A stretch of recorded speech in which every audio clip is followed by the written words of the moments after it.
Do you know what it feels like when the people who spent years calling you worthless suddenly realize you're married to a billionaire? That's a question I've asked myself every day since that moment. There's something almost poetic about karma's timing, how your most humiliating moment can transform into your most powerful in the span of a single heartbeat. How are you doing today? I hope you're somewhere safe and loved, because this story might make you question everything you thought you knew about patience and justice. My name is Hannah Ford, and this is the story of how I went from standing alone in labor, mocked by my stepmother and her family, to watching a full billionaire motorcade arrive, police escorts, black SUVs, emergency medical teams, announcing to my entire neighborhood that I was never the nobody they claimed I was. The moment when I looked Florence in the eye as security surrounded me, when neighbors pulled out their phones, when the truth she refused to believe became undeniable. If you love stories about silent strength and the sweetest form of vindication, make sure you hit that like button and subscribe, because what happened next became the talk of the entire city. But let me start from the beginning. I was 14 when my father died. One day he was teaching me how to ride a bike in our small driveway, and 6 weeks later, a sudden heart attack took him from me. The only parent who ever made me feel worthy was gone, and I was left with Florence, my stepmother, a woman who had shown me tolerance when my father was alive and showed me nothing but contempt after he was gone.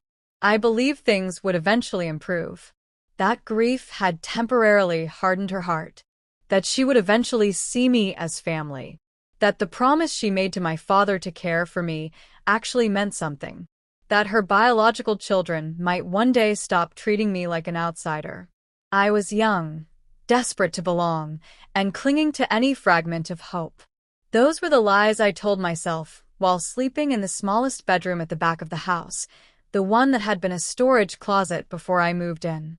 The truth was written in everything Florence did, in the way her voice changed when she addressed me versus her real children, in the endless chores that were somehow only my responsibility, in the second-hand clothes I wore while her kids got designer wardrobes, in the way she made sure I knew I was there out of obligation, not love. "You should be grateful," she would say. "Many girls lose their fathers and end up with nothing." What Florence didn't know, what she couldn't see because she refused to, was that I had something no one could take away from me. My ability to survive.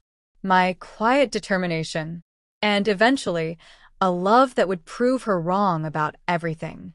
My father had been a dreamer, a gentle man who believed the best in people and encouraged me to chase my own dreams no matter how impossible they seemed. When Florence dismissed my goals as childish fantasies, I kept them alive in secret. When she told me I'd never amount to anything, I worked harder. When she said no man of value would ever want someone like me, I met Robert William, and everything changed. For years, I lived a double life. At home, I was invisible, cooking, cleaning, enduring Florence's daily cruelty in silence. Outside that house, I was building a future she would never understand. I was falling in love with a man whose kindness felt like coming home. A man who saw worth in me that Florence had spent years trying to erase. But my pregnancy was supposed to remain secret. Robert insisted on it, not because he was ashamed, but because his world came with dangers I couldn't fully comprehend. Corporate enemies, security threats, a level of scrutiny that could put me and our unborn child at risk. So I stayed quiet, even as Florence mocked my growing belly, even as she spread rumors that the father was probably some random guy who'd abandoned me, even as she told relatives I was lying about being married to anyone important. I endured it all because Robert promised me, "When the time comes, I will be there, no matter what." I never imagined that the time would be the morning I went into labor, standing in Florence's kitchen, begging her for help as contractions tore through me, only to hear her laugh and call me an embarrassment. I never imagined she would refuse to drive me to the hospital, that she would humiliate me in front of her visiting relatives, that she would tell me to handle it alone if I wanted to keep embarrassing the family with my pathetic situation. And I certainly never imagined that as I stood outside, clutching my stomach in pain, trying to walk to the street alone. The sound of engines would fill the air, dozens of them, and the entire neighborhood would freeze as a motorcade reserved for world leaders rolled onto our quiet suburban street. What I didn't know then was that my labor had triggered security protocols designed to protect the next heir to one of the world's largest fortunes. That Robert's team had been monitoring my vitals remotely. That the moment my contractions reached critical levels, an entire emergency response system activated. Florence thought I was alone and pathetic. She had no idea that in less than 60 seconds, her entire world would shatter, on camera, in front of everyone, with no way to take back the years of cruelty she'd inflicted on the woman married to Robert William. As I stood there in shock, one hand on my belly, staring at the approaching motorcade captured in that photograph, I realized something profound. I had never been invisible. I had only been waiting for the moment when silence would no longer be necessary. And that moment had finally arrived. I was 14 when I learned that grief doesn't make everyone kinder. Sometimes it just removes the mask people were wearing all along. My father, James Ford, had been a kind man, the type who believed everyone deserved second chances and that love could heal old wounds. When he married Florence 3 years before his death, I wanted so badly to believe he'd found happiness again. Florence had seemed polite enough, her smiles tight but present, her words carefully measured whenever Dad was around. I tried everything to win her approval after he died. I cleaned without being asked. I stayed quiet during her phone calls. I complimented her cooking, her clothes, her decorating choices. I told myself that if I could just be good enough, helpful enough, invisible enough, she might eventually see me as family. Instead, I watched her transform from cold politeness into something far worse. It started with small things. The way she'd sigh heavily when I entered a room, as if my presence was an inconvenience. The way she'd speak about me in third person even when I was standing right there.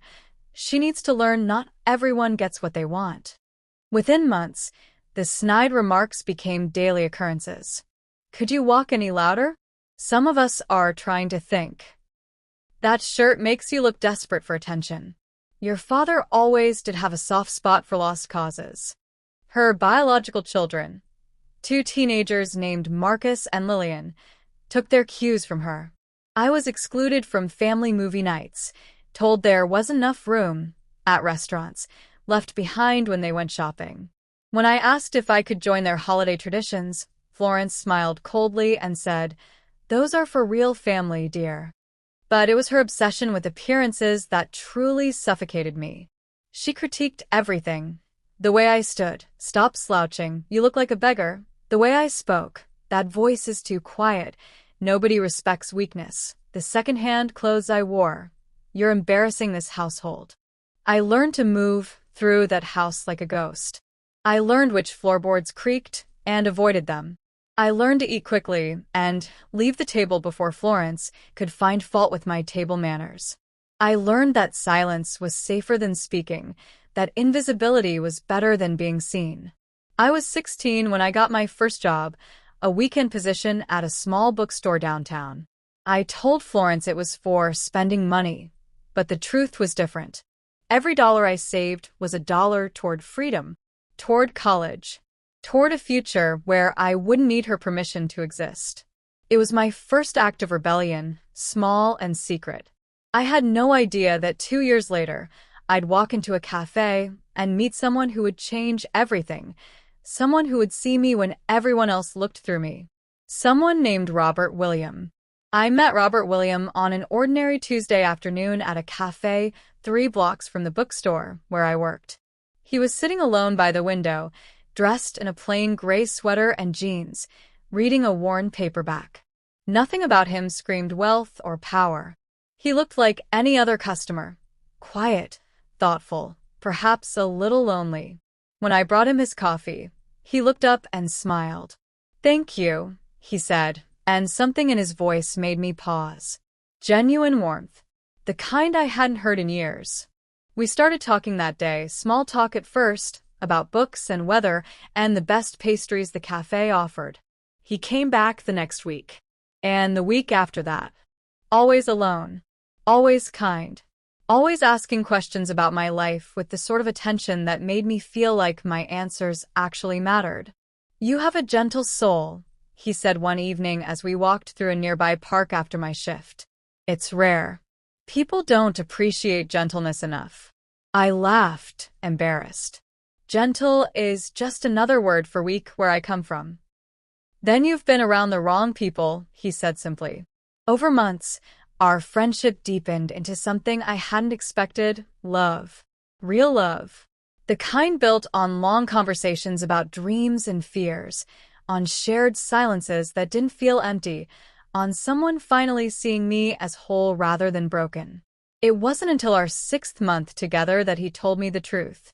"Hannah, there's something you need to know," Robert said one night, his expression serious. "My full name is Robert William. I own William Global Enterprises." I stared at him blankly. The name meant nothing to me. He showed me articles on his phone, his face on magazine covers, headlines about billion-dollar deals, photographs of him at international summits. My quiet, thoughtful Robert was one of the world's youngest billionaires. "Why didn't you tell me?" I whispered. "Because you never asked what I was worth," he said softly. "You only asked who I was. That's why I fell in love with you." But his wealth came with dangers, corporate rivals, security threats, people who would hurt those he loved to get to him. When he proposed 3 months later, it wasn't with a grand gesture. It was with a quiet plea. "Marry me, Hannah. But let me keep you safe." A private ceremony. No announcements. Just us. We married in a small courthouse with 2 witnesses we'd never met. No photos. No fanfare. Just vows spoken in whispers and rings hidden under sleeves. When I discovered I was pregnant, Robert's face filled with joy, then fear. "The threats are escalating," he said, pulling me close. "Corporate espionage. Rivals trying to find leverage. If anyone knows about you, about the baby." "I understand," I said, though my heart ached at the thought of more secrecy. "Can you bear it? Just a little longer?" I thought of Florence's cruelty, her mocking, her certainty that I'd amount to nothing. "I can handle her," I promised, placing his hand on my growing belly. Eve survived verse. And this time, I'm not alone. I had no idea how soon that promise would be tested. By my 8th month, Florence's suspicion had curdled into something darker. "You're awfully calm for an unwed mother," she said one morning, watching me make breakfast. "Most girls in your situation would be panicking. Unless..." Her eyes narrowed. "Unless you're lying about something." I kept my eyes on the eggs I was scrambling, saying nothing. "Where's this mysterious husband of yours, Hannah? This man you claim exists but never shows his face." She laughed, sharp and cruel. "Let me guess, he's busy? Important? Too good to meet your family? If only you knew," I thought, but I stayed silent. The mockery became daily ritual. At dinner, she'd tell her friends, "Hannah's having a baby with an imaginary man. Isn't that sweet?" She's always lived in fantasy. Marcus and Lillian would snicker, filming me on their phones for their social media amusement. The stress began wearing me down physically. I couldn't sleep, the baby kicked constantly, and anxiety kept me awake. Dark circles formed under my eyes. My hands trembled when I cooked. I moved slower, exhausted in ways that went beyond pregnancy. Florence noticed and smiled. "You look terrible," she said one evening, her tone almost satisfied. "This is what happens when you make foolish choices." Then came the announcement that shattered my last fragment of hope. Florence called me into the living room where Marcus and Lillian sat watching TV. "We need to discuss your situation," she said, gesturing at my belly with disgust. "After you give birth, you have 2 weeks to find somewhere else to live. This baby is your problem, not ours. I've fulfilled my obligation to your father long enough." My breath caught. "Florence, please." No. Her voice was ice. You made your bed. Now lie in it. Alone. That night, I locked myself in the bathroom and sobbed silently into a towel, terrified and exhausted. I wanted to call Robert, to beg him to take me away immediately, but I knew the danger. Just 2 more weeks. I could survive 2 more weeks. My phone buzzed. Robert's text glowed on the screen. I know it's hard, my love. But when labor starts, the moment it starts, call me. I will come no matter where I am. I will move heaven and earth. You are not alone. You have never been alone. I clutched the phone to my chest, drawing strength from his words. I can do this, I told myself. Just a little longer. I had no idea that a little longer would be less than 48 hours. The next morning, Florence announced she was hosting a brunch gathering, family and friends, a celebration for Lillian's new job. It'll be good practice for you, she said coldly. Serving people. Since that's probably all you'll be qualified to do. I nodded, exhausted, feeling the baby sit heavy and low. The gathering was scheduled for Sunday morning. My contractions started Saturday night. The first contraction hit at 6:47 a.m., sharp and unmistakable. I was in the kitchen preparing fruit platters for Florence's brunch when pain ripped through my abdomen like a knife. I gripped the counter, breathing through it, telling myself it was false labor. Just Braxton Hicks. Too early. Not today. But 20 minutes later, another came. Stronger. Longer. By 8 a.m., when Florence's relatives began arriving, I could barely stand upright. Sweat beaded on my forehead. My hands shook as I arranged pastries on serving trays. Florence, I whispered, finding her in the living room surrounded by her sister and 2 cousins. I think I need to go to the hospital. She looked up, annoyed at the interruption. What now, Hannah? The baby. I'm having contractions. Real ones. My voice cracked with pain and fear. Florence's face twisted into something between amusement and disgust. She turned to her relatives with a theatrical sigh. Oh, please, Hannah. Stop with the dramatics. You're not even due for another week. She waved her hand dismissively. This is exactly the kind of attention-seeking behavior I've had to tolerate for years. Her sister laughed. Some girls will do anything for sympathy. Where's this husband of yours?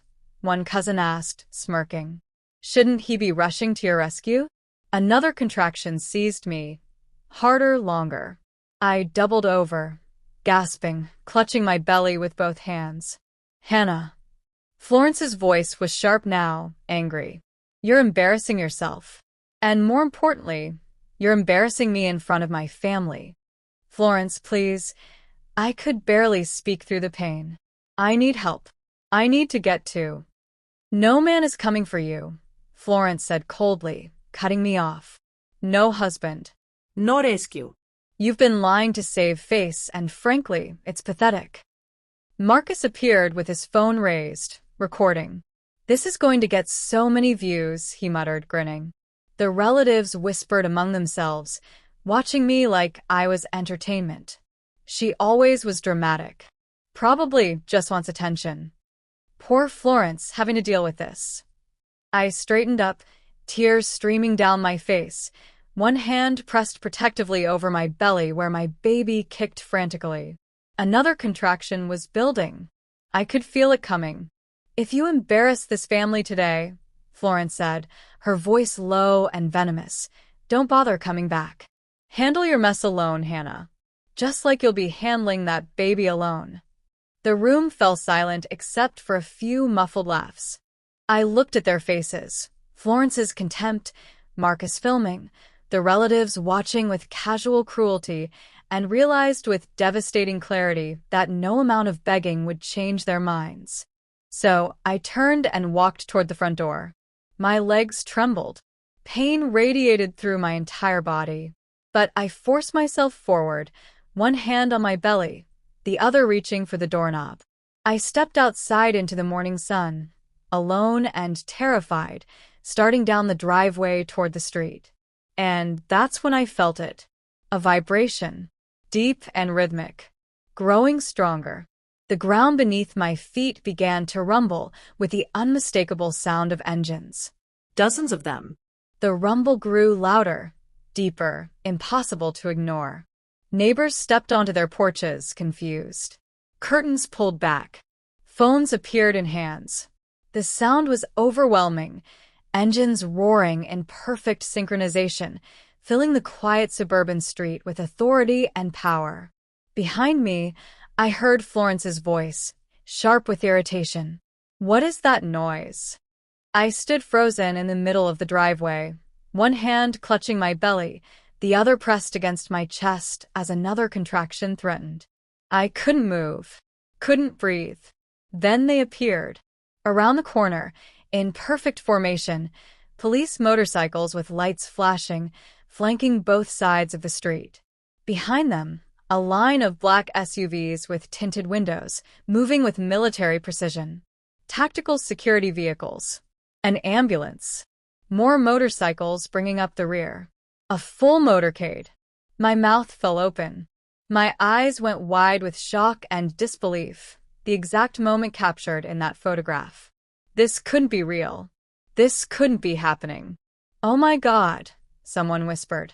Neighbors flooded out of their houses, phones raised high, filming. The entire street had become an audience. "What is this?" Florence's voice rose with confusion, then panic. "What's going on?" The lead SUV pulled directly in front of me and stopped. The door flew open before the vehicle fully halted. Robert burst out, his face tight with worry and determination. "Hannah." He ran toward me, pushing past security personnel who moved to follow him. "Hannah, I'm here." He reached me in seconds, his hands gentle on my shoulders, his eyes searching my face. "Are you okay? Is the baby?" Another contraction hit, and I gasped, nearly collapsing. Robert caught me, wrapping his arms around me protectively. "I've got you," he whispered. "I've got you, my love. You're safe now." The cameras caught it all. Dozens of phones recording as Robert William, the Robert William, held a pregnant woman in his arms on a suburban street. That's Robert William," someone said, their voice carrying in the shocked silence. "Who is she? Is that his wife?" Robert turned toward the crowd, his voice clear and firm. "This is Hannah William, my wife. And if any of you have a problem with how she's been treated, you'll be hearing from my legal team." Wife. He'd said it. Out loud. In front of everyone. The neighbors erupted in shocked whispers. She wasn't lying. She's actually married to him. "Oh my God, Florence." I turned my head and saw her. Florence stood in the doorway, her face drained of all color, one hand over her mouth, her relatives staring in horror behind her. "No," Florence whispered. "No, this isn't." Medical personnel rushed forward with a gurney. Security formed a protective barrier around us, their presence commanding and absolute. "Mrs. William, we need to get you to the hospital immediately," a paramedic said gently. Robert lifted me effortlessly, carrying me toward the waiting medical SUV as cameras flashed and recorded every second. "Wait." Florence's voice cracked with desperation. She started toward us, stumbling down the steps. "Hannah, we didn't know." A security officer stepped into her path, his hand raised. "Ma'am, step back." "But I'm her mother." Florence's voice was shrill now, panicked. "Stepmother," Robert corrected coldly, not even looking at her. "Who just refused to help my wife during labor." The crowd gasped. Florence's face crumbled as phones captured her humiliation from every angle. Robert helped me into the SUV where medical staff immediately began checking my vitals. Through the window, I watched Florence standing frozen on her lawn, surrounded by relatives who looked anywhere but at her, while neighbors whispered and recorded and shared the moment going viral in real time. The door closed. The motorcade began to move. And I realized for the first time in years, I was finally truly safe. Before the SUV door closed completely, Robert turned back. His eyes locked on Florence, still standing in the driveway surrounded by shocked relatives and recording neighbors. His expression was cold, the kind of cold that came from controlled fury. He walked toward her with measured steps, security flanking him. Every phone in the neighborhood was raised, capturing everything. "You," Robert said, his voice carrying across the lawn, "left my pregnant wife alone during labor." Florence's mouth opened and closed. I didn't know she was actually. You didn't know?" Robert's voice was dangerously quiet. "You didn't know she was in pain? You didn't know she was begging for help? Or you didn't know that the woman you've tormented for years was married to someone who could actually hold you accountable?" The crowd murmured. Cameras zoomed in on Florence's face, now red with humiliation. "Robert, please, you have to understand," Florence's voice cracked. "I've taken care of her since her father died. I've given her a home, fed her." "Taken care of her?" Robert's laugh was bitter. "I have messages, Florence. Hannah forwarded them to me. Years of them. Every cruel text, every mocking comment, every time you told her she was worthless." Florence went pale. "Those were taken out of context. And I have witnesses," Robert continued. "Neighbors who heard you screaming at a pregnant woman. Teachers who noticed bruises and exhaustion. Co-workers from her bookstore job who saw her come in crying." Marcus tried to slip back inside the house, phone still in hand. A security officer stepped into his path. "I'd keep that recording if I were you," Robert said, glancing at Marcus. "It's evidence of harassment. My legal team will need it." "Legal team?" Florence's voice rose with panic. "Robert, I'm her family. You are nothing to her." Robert cut her off.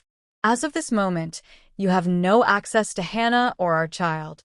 If you attempt contact, you'll be served with a restraining order.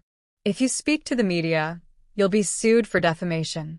If you come near my family again, I will ensure every person in your social circle knows exactly who you really are." Florence looked around desperately at her relatives, her friends, her neighbors, all watching, all recording, all witnessing her complete humiliation. "This is a misunderstanding," she tried weakly. She was being dramatic." "She was in labor," Robert said flatly. "And you called her pathetic." The words hung in the air. Someone in the crowd whispered, "Oh my God." Florence's sister stepped away from her, visibly embarrassed. One by one, her relatives distanced themselves. Robert turned away, done with her, and walked back toward the SUV where I waited. Before getting in, he addressed the crowd one final time. "Anyone who witnessed what happened here today, my team will be in contact. Thank you for your cooperation." He climbed in beside me, his hand immediately finding mine, his expression softening the moment he looked at me. "Let's get you to the hospital," he said gently. "Let's go meet our son." As we pulled away, I looked back through the window one last time. Florence stood alone in her driveway, surrounded by phones, whispers, and the ruins of the reputation she'd valued more than kindness. Justice, I realized, sometimes comes with sirens and cameras. The hospital was nothing like I'd imagined. Instead of sterile hallways and crowded waiting rooms, I was taken to a private wing where soft lighting replaced harsh fluorescence, where the walls were painted calming blues and creams, where doctors moved with quiet efficiency and genuine care. "You're safe here, Mrs. William," a kind-faced nurse said, helping me onto the bed. "We've got you." Robert never left my side. When the contractions intensified, when the pain became almost unbearable, his hand was there, steady, warm, anchoring me to something solid. "Breathe with me," he whispered, his forehead pressed against mine. "In and out. You're doing beautifully, Hannah. So strong. So brave." "I can't," I gasped as another wave of pain hit. "You can," he said firmly. "You've survived so much worse than this. You've survived years of cruelty with grace. You can do this. We can do this together." Hours blurred together, pain and pressure, and Robert's voice guiding me through it all. The medical team surrounded us with competence and compassion, a stark contrast to the coldness I'd left behind on Florence's lawn. And then, after what felt like both forever and no time at all, I heard it. A cry. Small and powerful and absolutely perfect. "It's a boy," the doctor announced, smiling. "A healthy, beautiful boy." They placed him on my chest, warm and wriggling and real. My son. Our son. Tears streamed down my face, not from pain this time, but from overwhelming relief and joy. "He's perfect," I sobbed, touching his tiny fingers, his impossibly soft skin. Robert leaned over us, his own eyes wet with tears. "He's perfect because he's yours," he whispered. "Because he's ours." He kissed my forehead gently, then our son's. "I promise you both, you will never know the kind of cruelty you endured. You will be loved, protected, cherished. Every single day." "What should we name him?"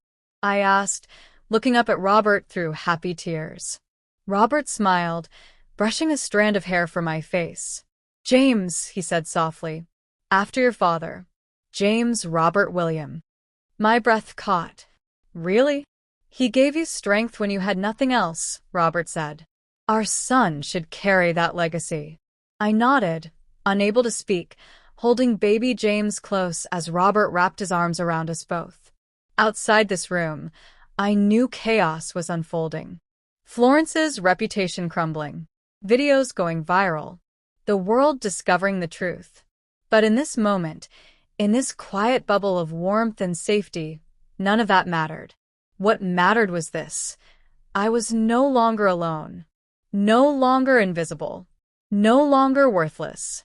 I was loved, protected, seen. Robert's phone buzzed. He glanced at it, then at me. "My PR team is ready. It's time to tell the world the truth. Are you ready?" I looked down at James, peacefully sleeping against my chest, then back at Robert. "I'm ready," I said. It was time for the world to know our story. 6 hours after James was born, Robert stood by the hospital window with his phone, his expression serious but determined. "Are you sure about this?" he asked me one last time. "Once this goes public, there's no going back."